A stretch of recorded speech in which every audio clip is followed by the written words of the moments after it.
China, an ancient army, 8,000 soldiers strong. Each warrior was sculpted by hand. I'm just astounded that they could be produced in these sort of numbers and made so individual. How was this vast number of statues produced for China's first emperor? And are they more than just an ancient curiosity? It's a fundamental advance in our understanding in our 21st century knowledge of physics. China's Terracotta Army on Secrets of the Dead.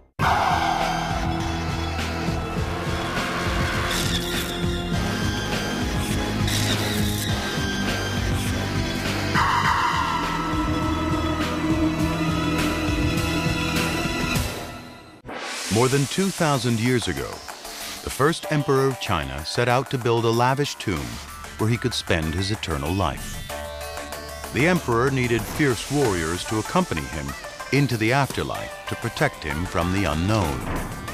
And so, to satisfy their leader's wish, ancient Chinese craftsmen created an army of clay, 8,000 soldiers strong. Now, 21st century scientists are studying the terracotta warriors and making astonishing discoveries.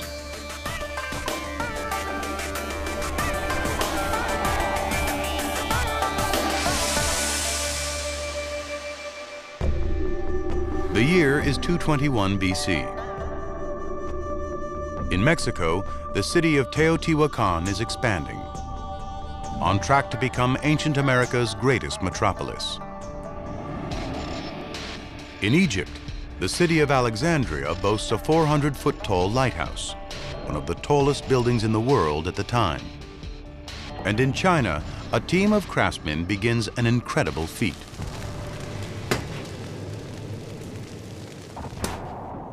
More than 2,000 years later, in 1974, farmers digging a well near the Chinese city of Xi'an discovered strange fragments of clay sculpted in human form.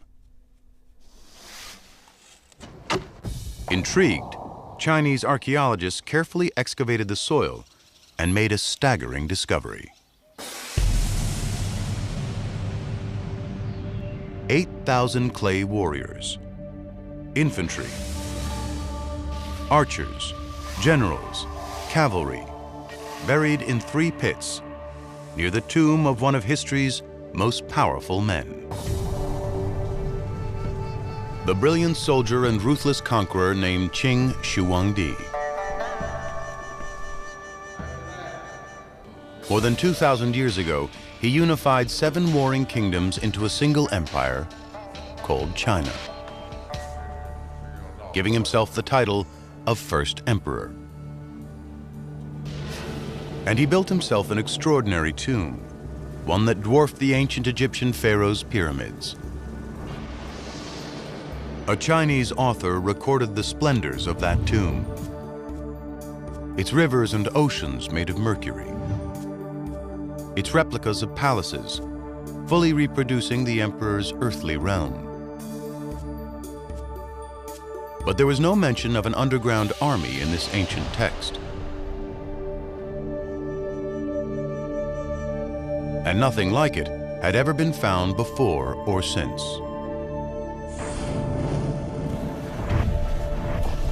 The origins of the terracotta warriors have remained a mystery for more than 2 millennia.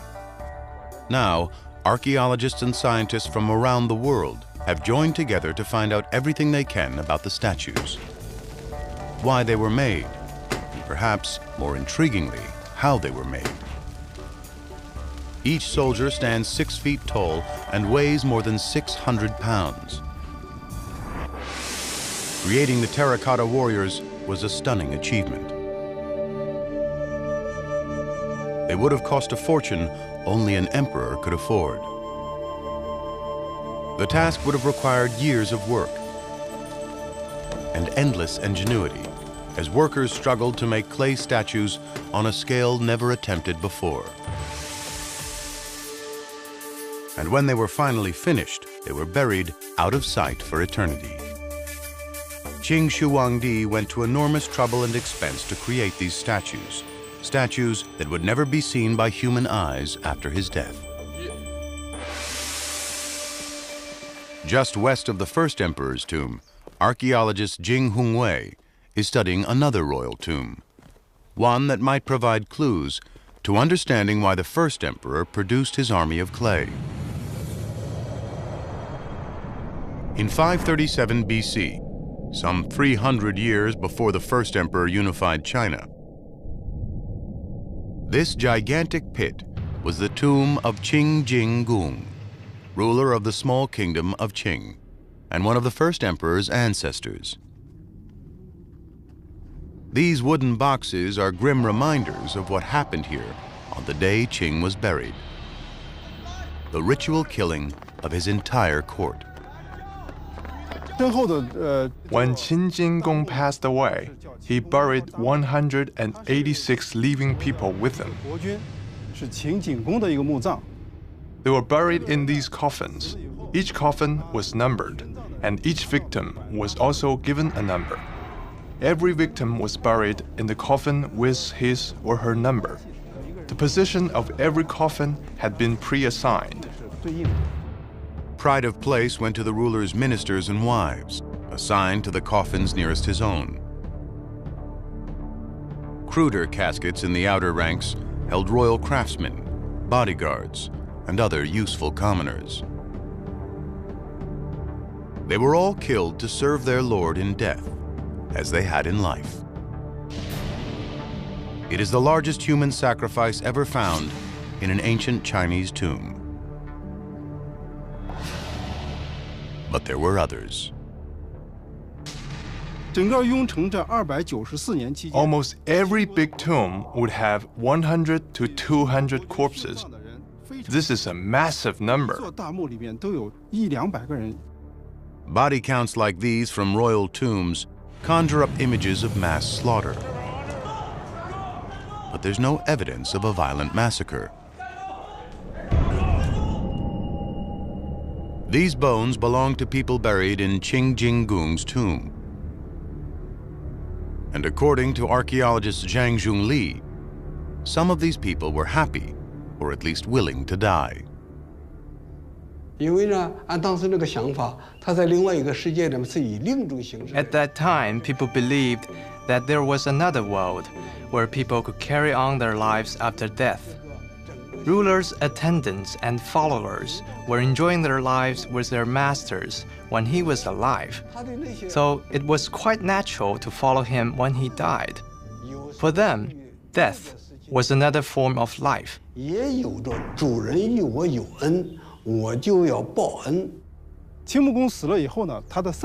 Some people were terrified and unwilling to die, but some other people thought their lives were meaningless without their master, so they wanted to follow their master to death and considered this a big honor. Some committed suicide, others were murdered. The answer to how they died lies in the bones. This is a human skull uncovered from a coffin in the tomb. We tested the chemical composition of the skull and the hair and found that they both contain arsenic. There are no traces of arsenic in the ground around the coffins, which leaves only one possibility. The arsenic must have been ingested by the victims, voluntarily or not. Arsenic can be dissolved in alcohol. So we think that these victims drank arsenic wine and were poisoned to death. When Qing Jing Gong took his ministers, servants, and soldiers with him to the grave, he was following a 1,000-year-old Chinese tradition. Only 300 years later, the first emperor, the most powerful ruler in China's history, also buried officials, servants, entertainers, and 8,000 soldiers in his tomb. But they were all made of clay. What changed in those 300 years? According to author Guo Xingwen, the ancient Chinese may have believed in human sacrifice, but that didn't mean they liked it. Today, we regard this as an inhumane thing. In ancient times, it was considered inhumane as well. Most of the court officials weren't willing to die, but they didn't have any choice, since they would have been disloyal if they didn't. The ritual system required them to die. It would be their honor to follow the monarch, despite the fact that none of them would really like it. But it was the violence of war that put an end to the practice of human sacrifice. Less than 65 years after Qing Jinggung's funeral, China's 7 kingdoms plunged into war. Known as the period of warring states, it lasted more than 250 years. As generation after generation was wiped out and populations declined by the thousands, sacrificing hundreds of people for the afterlife became an unaffordable luxury. At that time, human life became more important. As a consequence of years of war, the population had decreased significantly. Each state was struggling to maintain its population, since population means productivity. By the time the first emperor ended centuries of war and unified China, human sacrifices were rare. And rulers were substituting more humane ways of providing for their afterlives. In a tomb about 300 years older than the first emperor, we found small pottery figurines some tens of centimeters high. This shows that pottery figurines were replacing living beings as burial objects. From that point on, tombs which we found had more and more stuff of this kind.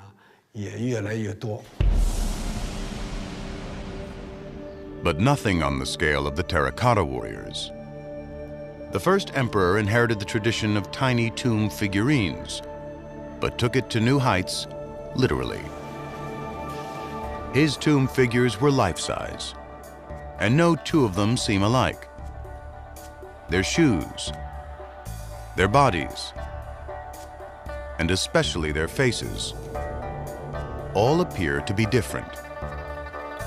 Some believe the 8,000 clay warriors are all individuals, but no one has ever confirmed that. Until now. In Wellington, New Zealand, facial recognition expert Glenn Cameron is about to use modern technology to analyze the ancient warriors. He uses NeoFace, a facial recognition software. It is being used throughout Asia and around the world in border control, surveillance, immigration, and by the police. We can match around 1 million faces per second. So we're very proud of it, and we think it's going to do a good job at today's mission. The software analyzes the faces of about 100 terracotta warriors, instantly comparing eyes, noses, mouths, and other significant features to determine if any match.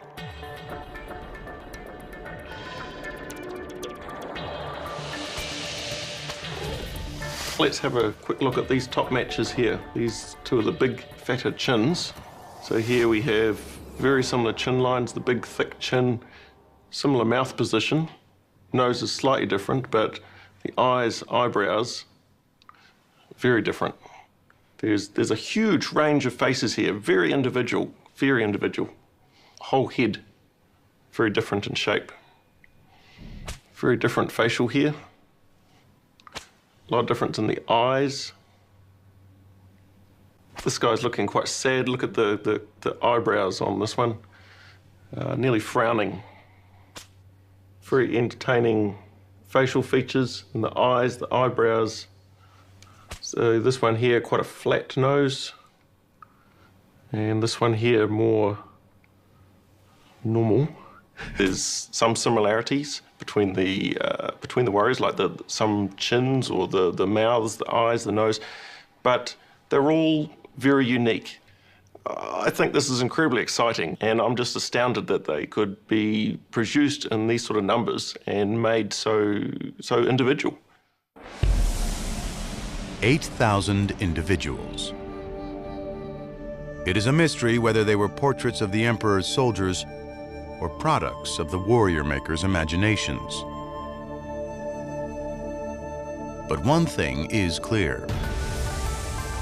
Creating 8,000 clay individuals made the job of producing the terracotta warriors even more difficult.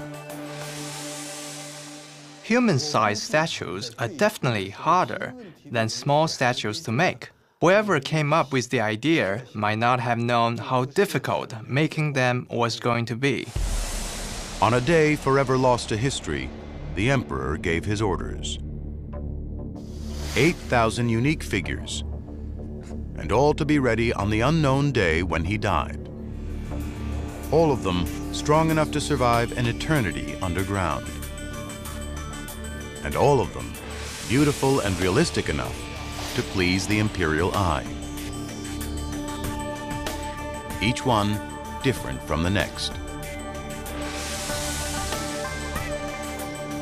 And the emperor demanded perfection.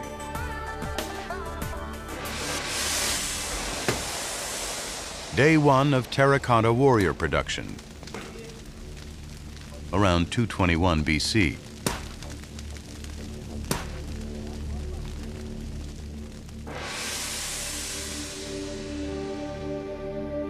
Two men can shed light on what it must have been like to face the challenge of making life-size soldiers out of clay.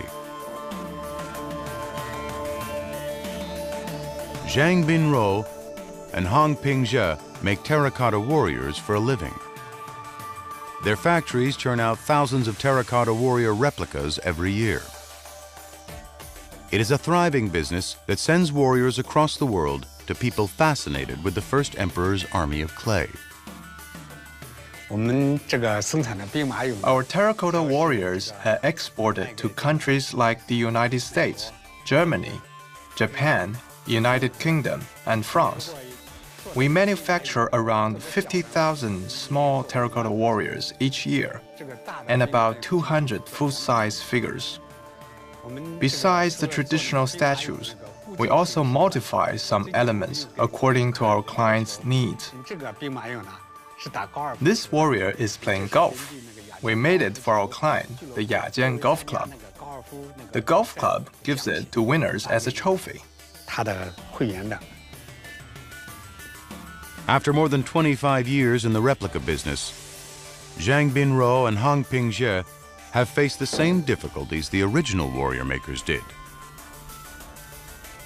Like their ancient predecessors, they've had to figure out warrior making step by step through trial and error. And just like ancient times, the problem is one of scale. We started to make 40 centimeters, 50 centimeters, and finally, like this one half of human size, about 1 meter tall. Tourists wanted even bigger sizes. We went through many difficulties. The first challenge was simply choosing the right material. Bricks or a tomb figurine can be made out of just about any clay. But a typical terracotta warrior stands nearly 7 feet tall and weighs up to 650 pounds. Using the right material can make the difference between a fierce warrior and a pile of broken pottery. The right clay must be dense and sticky enough to hold together as it loses water and dries out. But not so dense the inside of the statue cannot dry. Today, as it was 2,000 years ago, success depends on finding a clay that's tough enough to make a life-sized warrior. Zhang Binruo didn't have to look far for the right clay that could stand up to the job. The site is near the emperor's tomb and his warriors. This is called red clay. It is sticky and strong. We searched many places and could not find anywhere else with this much red clay.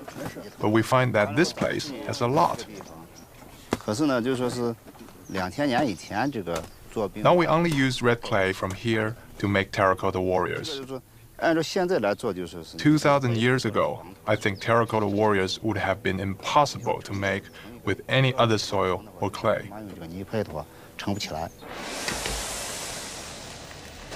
For the first emperor's craftsmen, finding the right clay would have solved the first big challenge of making a life-size warrior. But it would not have solved an even bigger problem: how to make thousands of them quickly. The first emperor died in 210 BC, only 11 years after he ordered his terracotta army. His craftsmen managed to finish 8,000 warriors in just 11 years, producing more than 700 per year. Replica makers today, using modern technology, can only produce around 200 per year. Not even a third of what the ancient sculptors produced. One clue to how the craftsmen accomplished this impossible feat comes not from the statues themselves, but from something they once held in their hands. Yang Fuzi is a 10th generation bowmaker. He makes replicas of ancient Chinese crossbows, like the ones once held by some terracotta warriors. Even today, the hardest part is casting the crossbow's metal trigger, a challenge that's made Yan deeply respectful of the men who made those triggers 2,000 years ago. We found one trigger at one city and another trigger at another city that is 2,000 miles away. Parts of the trigger are exchangeable. In modern terms, these are standardized parts. I don't know how they designed these parts. Even now, this is not an easy job. Even experienced artisans need to work carefully. Archaeologist Liu Zhongchang is an expert on the weapons found with the terracotta warriors. We found more than 30,000 arrowheads in the pits. We tested the arrowheads and found the difference in their sizes to be less than 1 centimeter. Some of them only have a difference of 0.22 millimeters. The difference is very tiny. We know that weapon manufacturing was standardized. The first emperor's weapons makers signed their work, and so did his warrior makers. Archaeologist Yuan Zhongyi has identified their names. In each of the figurines, you can find the name of the craftsperson in the most hidden places. They did this in hope that people would never see their names. Signing their work meant they weren't anonymous, but it seems they didn't have a choice. This is to allow their managers and superiors to check their work. If things are not constructed well, the worker may be asked to recraft them, or in the worst-case scenario, go to jail or be decapitated. The warrior makers had two major advantages. Their experience working on the imperial assembly lines producing bows, and knowing that the likely alternative to success was death. Both would no doubt have helped them solve the immense problem of making 8,000 life-size figures in just over 10 years.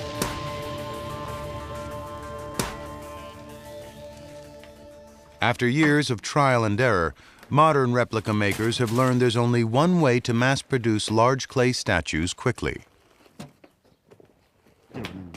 They must push the clay into a mold Wait 2 or 3 hours for the clay to harden.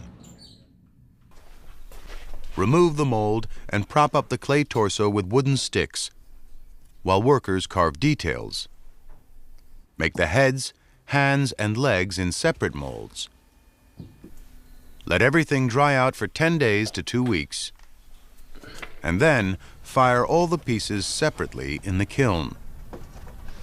The replica makers now know that if they make a whole statue, it will collapse under its own weight before it dries, or fill with hot air and explode in the kiln. Because we mass produce, making hundreds or thousands of copies of one statue, molding is the only way. And that's not just his opinion.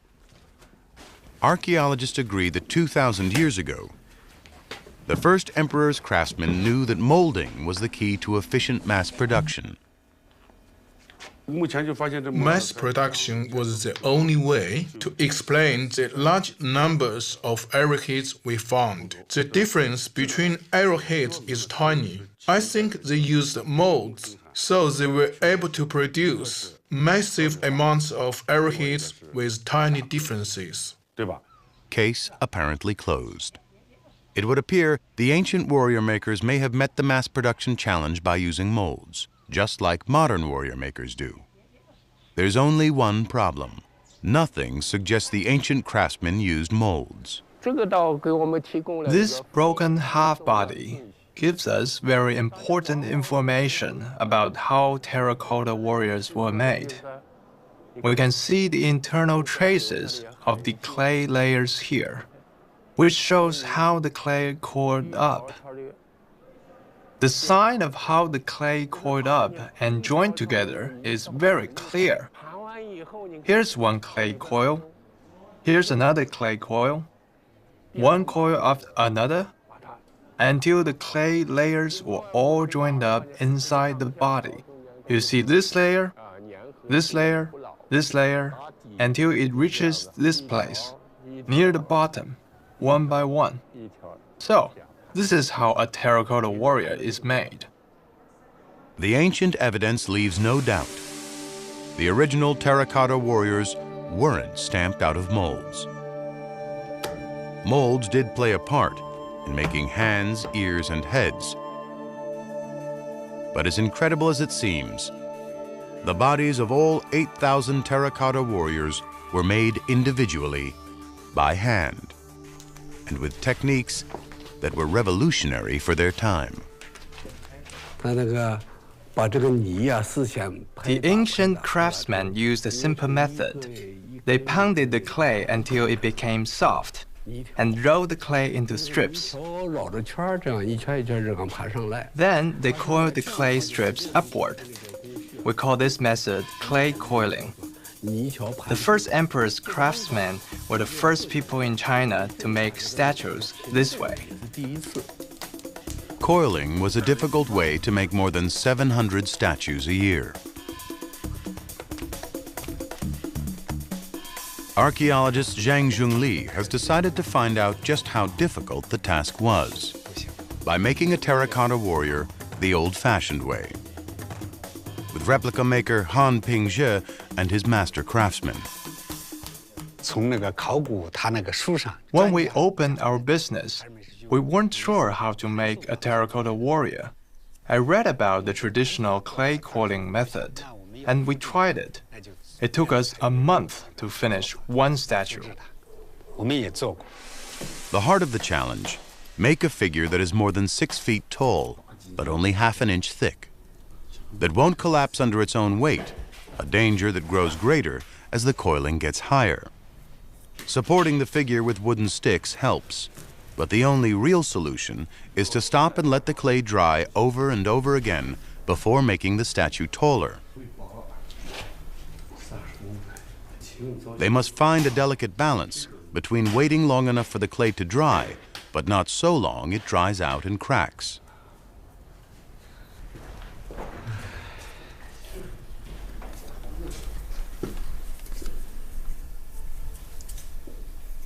When I looked at the terracotta warriors, I was amazed by the ancient people's achievement.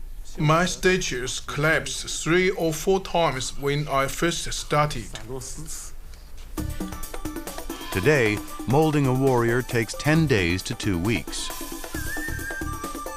Coiling one can take as long as a month. But there was a reason the first emperor's craftsmen chose the more difficult method.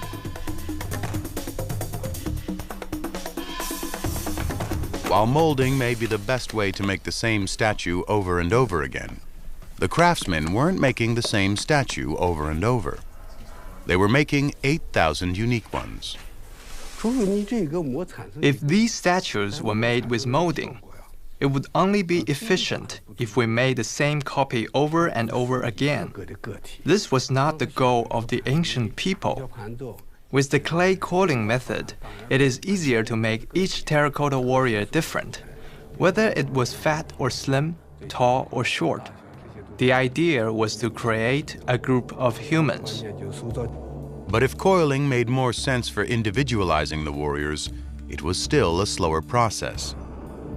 There was only one way to increase the number of statues produced, and the first emperor knew it. Experts believe he made his terracotta army the same way he built his gigantic tomb, with massive manpower. Archaeologists have found 87 different names stamped on the terracotta warriors. So 87 master craftsmen must have been in charge of making them. A team of apprentices would have worked under each master.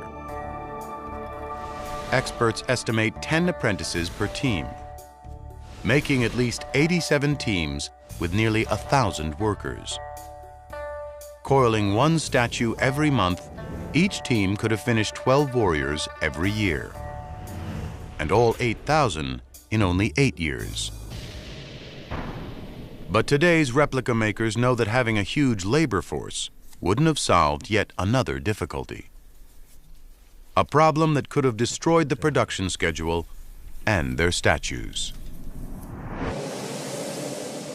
In northern China, winter temperatures plunge below freezing, while in the summer they soar into the 90s. Both extreme cold and extreme heat will ruin clay statues before they can harden. From long experience, I think the coiling method that was used 2,000 years ago could not have been done at such temperatures. Ideally, the temperature needs to be maintained at around 20 degrees Celsius.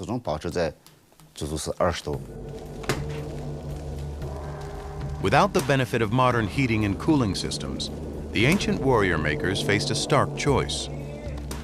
Find a way to keep their workshops at 68 degrees all year round, or stop work for 6 months of the year. No one knows for sure what they did, but replica maker Zhang Binro has his own theory. Cave houses, dug out of hillsides by farmers living near the first emperor's tomb. Warm in winter, cool in summer, they're ideal places to live while tending crops. Zhang believes that 2,000 years ago, they were also ideal places to make terracotta warriors. In the summer, the temperature outside may reach 30 degrees Celsius. Inside the cave house, it may only be 20 to 25 degrees Celsius. In the winter, outside may be minus 10 degrees Celsius, while the cave house remains at 15 to 20 degrees. They sculpted the terracotta warriors in cave houses, then fired the statues by sealing the entry of the cave house and turning it into a kiln, so they could fire the statues inside. Today's warrior makers' struggles provide insight into the immense challenges facing the creators of the clay army. Sculpting 8,000 warriors in just over a decade, no two of them alike, without having done so before. But evidence also shows there was far more to producing the statues than simply sculpting them. To satisfy their emperor, the ancient warrior makers had to meet one more challenge. Today, experts are reconstructing the final work that finished the terracotta warriors. What they've discovered has delighted some and stunned others.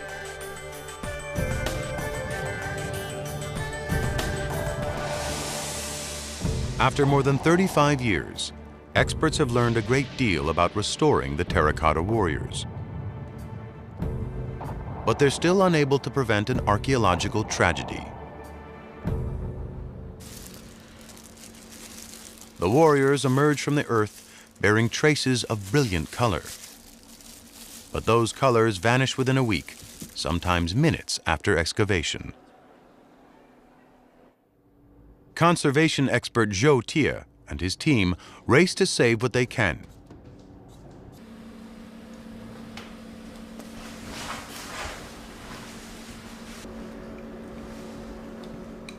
Working on newly excavated terracotta warrior fragments, fresh from the ground after more than 2,000 years.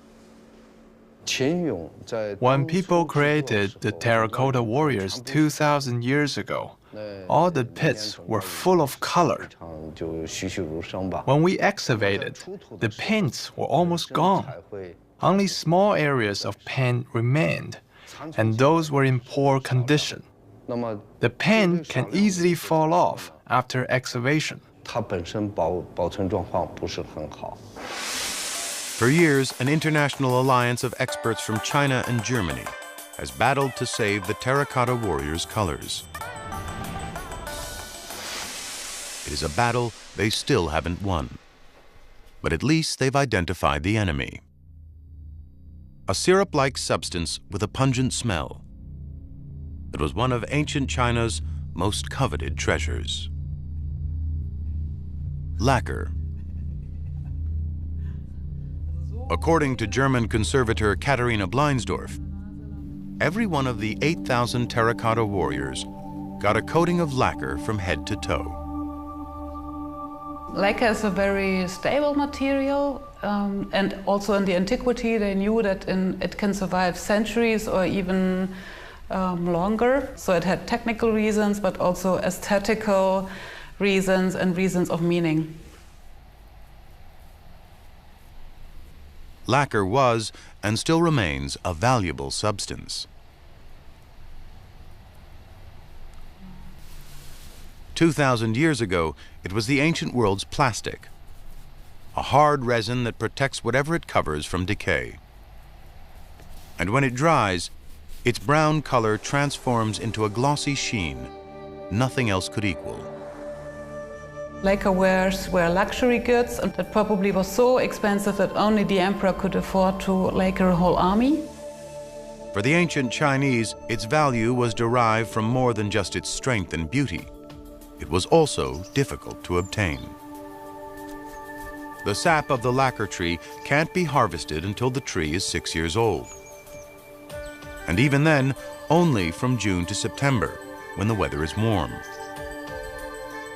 Some experts believe it would have taken the sap of 25 trees to lacquer just one terracotta warrior. And as many as 200,000 trees to finish all of them. That's because lacquer harvesters can take only about 10 grams of sap from each tree, just enough to fill an egg cup. And you can't take very much because otherwise the tree will die. So you do it once and you let it heal and then you continue it. The lacquer trees aren't the only ones at risk. Lacquer trees are related to poison ivy and poison sumac.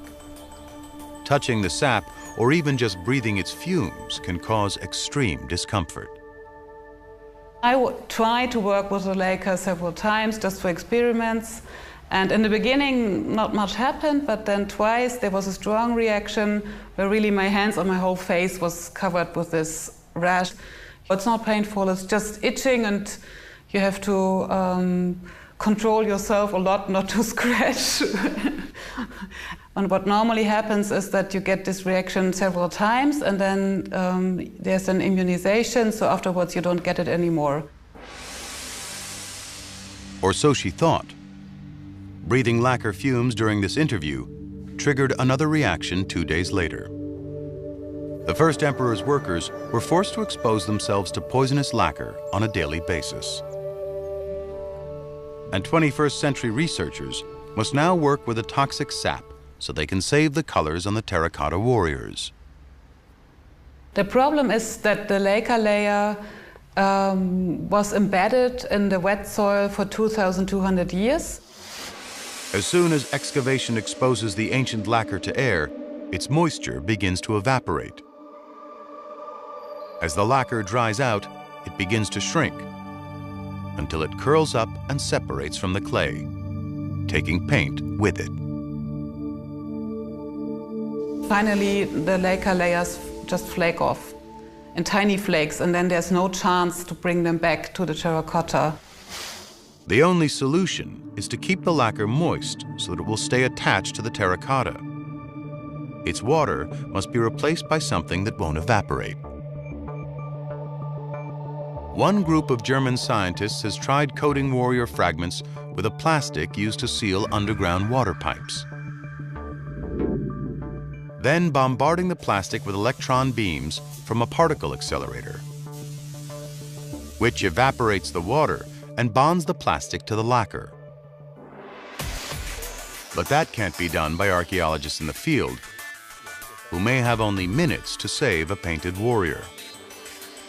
We hope that we will find a method that is simple and cheap, easy to apply during the excavation, and that helps to preserve the lacquer layers in the first moment.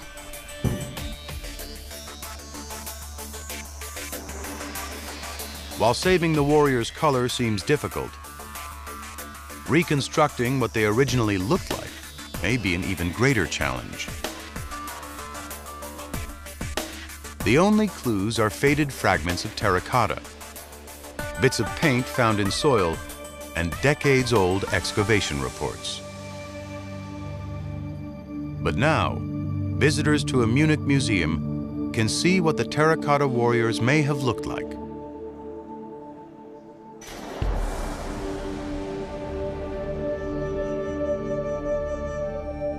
After years of painstaking research, Katharina Bleinsdorf and her colleagues have painted 2 warrior replicas as they believe they looked when they were finished more than 2,000 years ago.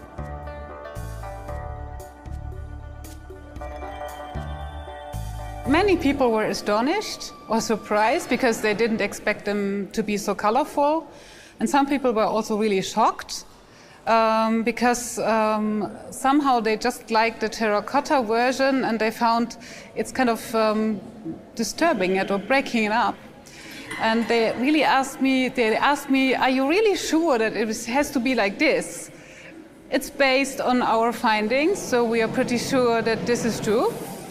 And they just have to get used to it. And we tell them that, of course, we are not going to repaint the originals. But there are even more complex mysteries surrounding the warriors.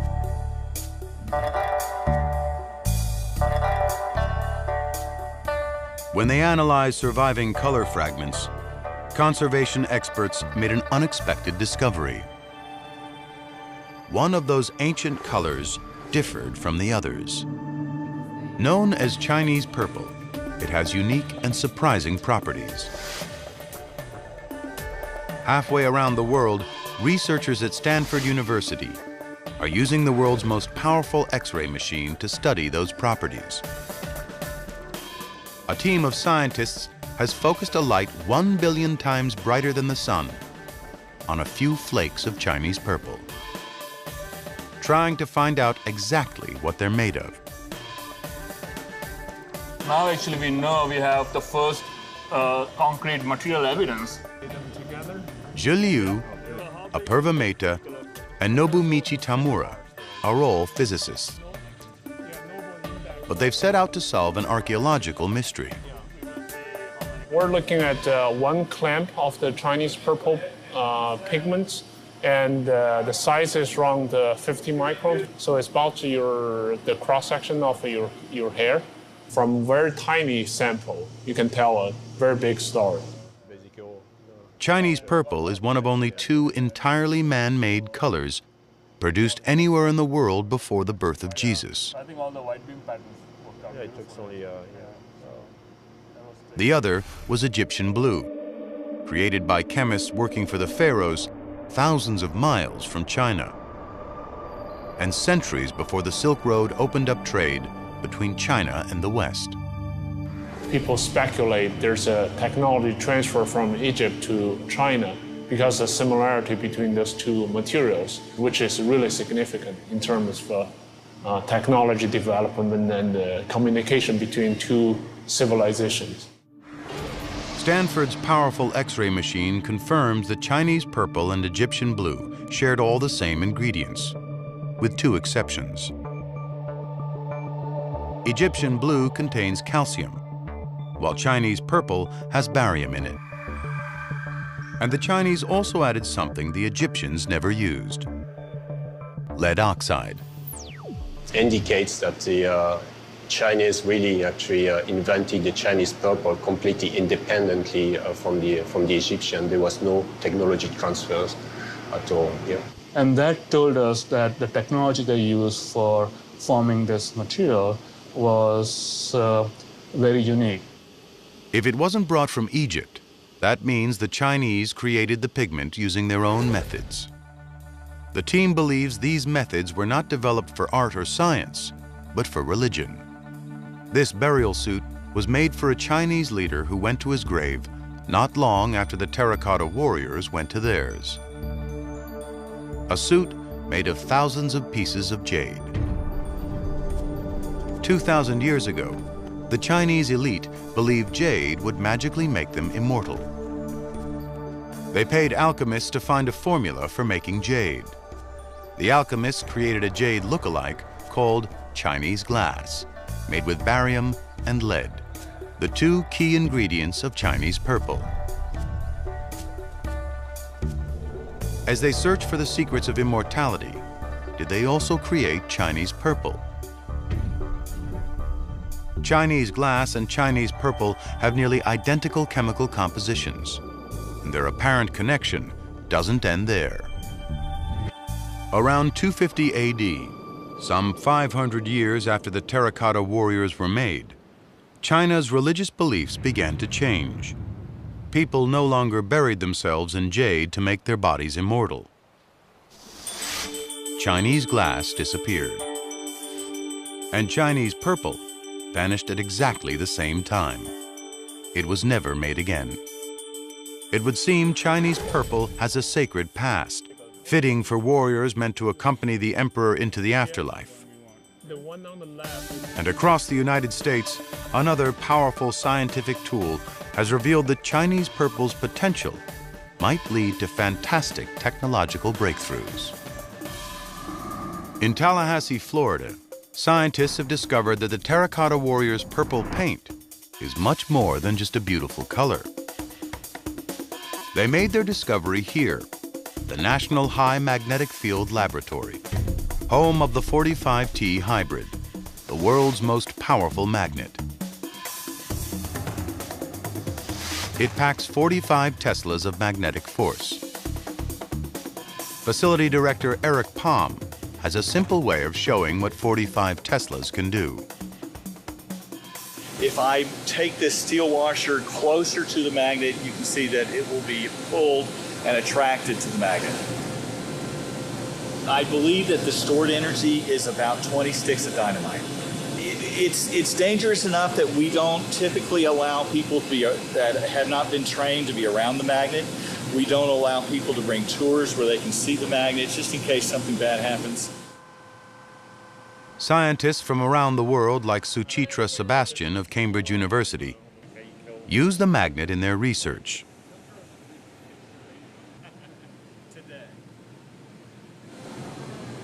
Load just about any material on Earth into this magnet's core, and then pump in liquid helium to cool it down to hundreds of degrees below zero.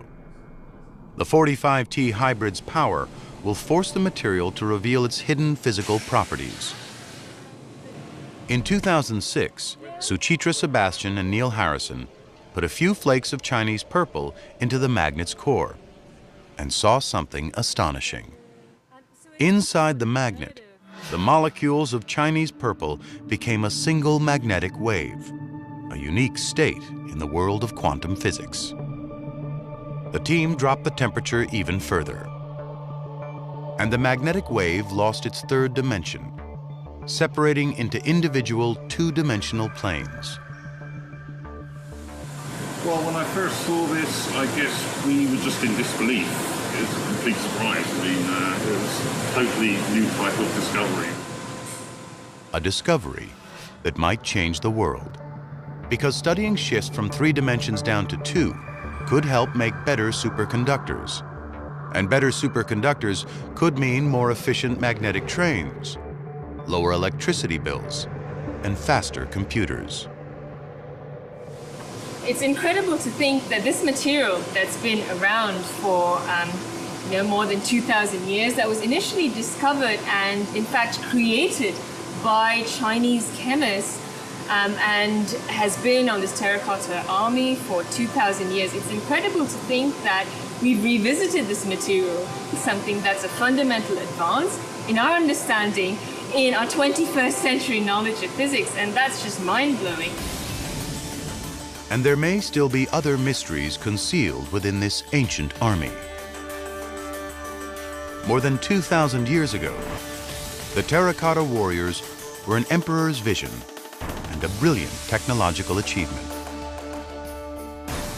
Today, scientists are revealing just how brilliant that achievement was, and searching for other mysteries hidden within these ancient masterpieces.